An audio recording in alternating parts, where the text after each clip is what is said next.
A community is a group of individuals who all share a certain commonality between them. The beautiful thing about communities is that one person can belong to a plethora of them and still find a space to be themselves. Within each community, one might practice the art of code switching, the practice of alternating between two or more languages.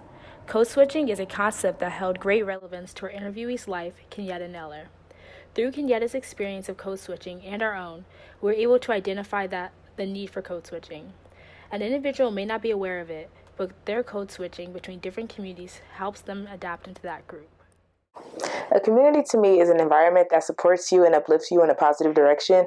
And for me, I have a Nigerian community and an American community. My Nigerian community is more so where like my close relatives and my family are from. And then like my American community is when I'm hanging out with like my regular American friends and just doing different activities with them. And I code switch in the different communities. In my Nigerian community, they know more so of my culture, so I can act a certain way around them and talk a certain way and say the language and understand the language that they use. And then in my American community, it's just more so just English, and it's formal, but I mean it's informal, but it's not as informal as my Nigerian community. So I belong to two communities here at the University of Michigan. I belong to the Black community, which is a small population on campus, and then I also just involve myself into a larger student population of the community. So when I would I code switch especially between the two communities because on campus, since there's such a small population of Black students here, I really try to gravitate towards meeting more Black people since there's really such a small population of us. And so when I talk to them, I talk in a very different way.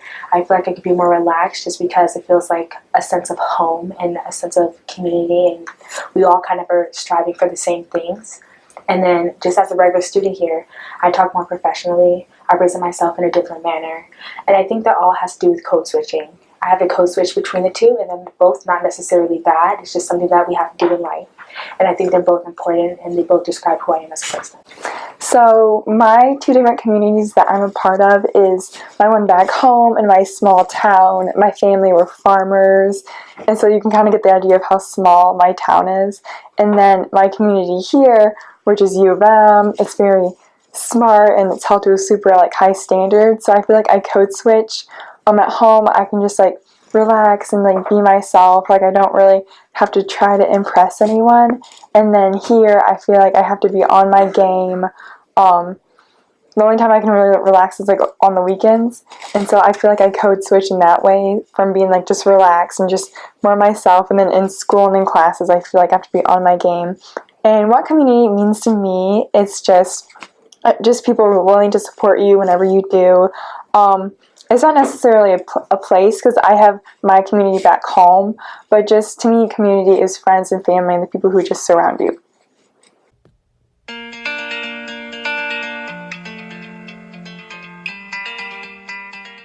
Okay, so can you tell us a little bit about yourself? Yes, my name is Kenyatta Naylor. I am 46 years old.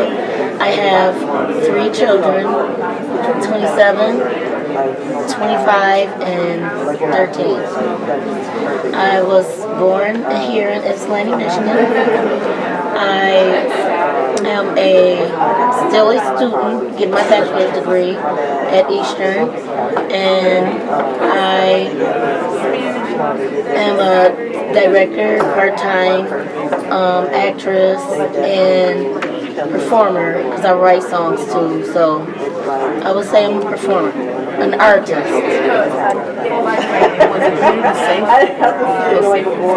Well, in this community, when I was growing up, we could actually leave our doors open, and this was back in the 70s. We used to leave our doors open, put the fan in front of the window, and the windows would be up, and we was good. Now, absolutely not. I don't care where you at, you cannot leave your doors open in no time of the night.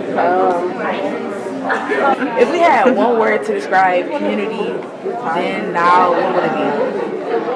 I would say love, because back then we used to have Black festivals.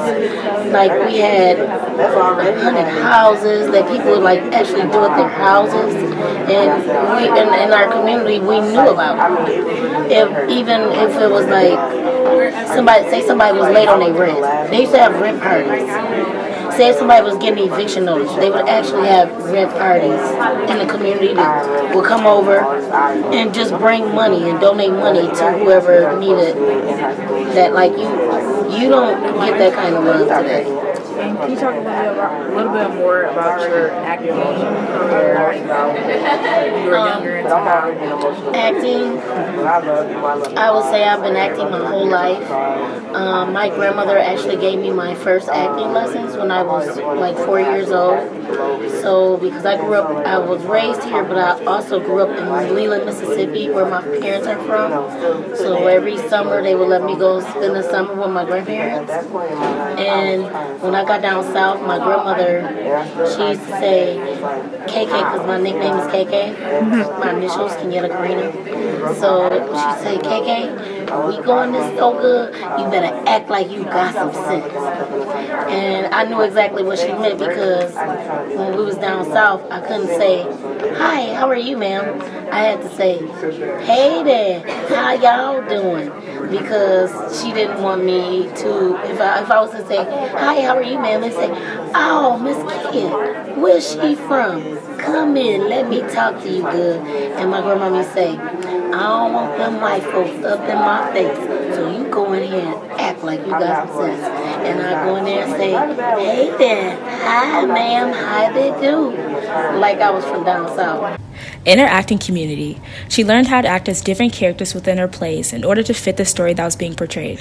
Her acting community helped her practice the switching of roles, which she implemented in her everyday life. As a child, Kenyatta never realized her acting manifested into code switching, but doing this unknowingly helped her adapt between communities and to be accepted. I think it actually helped me out a lot, because like even down south, when I got older, I remember I got pulled over, and it was a state police officer, state trooper, and he said, okay ma'am, I'm gonna need you to get out the car. And I said, oh my God, I was like going over the speed limit. And he said, well, where are you from? And he literally like thought I was retarded. I was like, sir, I am from Ann Arbor, Michigan. I had no idea the speed limit was 55. The speed limit is 70 on our highways. And he was like, okay, well, I'm going to let you pass this time. And it was hilarious for me, because that's the first time I ever heard a black man talk like that. Country. It's a different slang down south, like proper country and country. So it was like the properest country I ever heard a black man talk in my life. So I think it helped me in life, basically. I know who to be and where to be, and how to pretend, how to act like I got some sense, as my grandmother used to say. Through our experiences of code switching and Kenyatta's personal experience, we have learned that code switching is a necessity when interacting with different communities. There are differences between us and Kenyatta, but there are distinct similarities in the way we all code switch. Code switching benefits us because when we interact with different groups of people, we know how to adjust to that community. We know how to turn on a personality and when to turn it off. Code switching can help us maneuver through life while also adapting to different situations.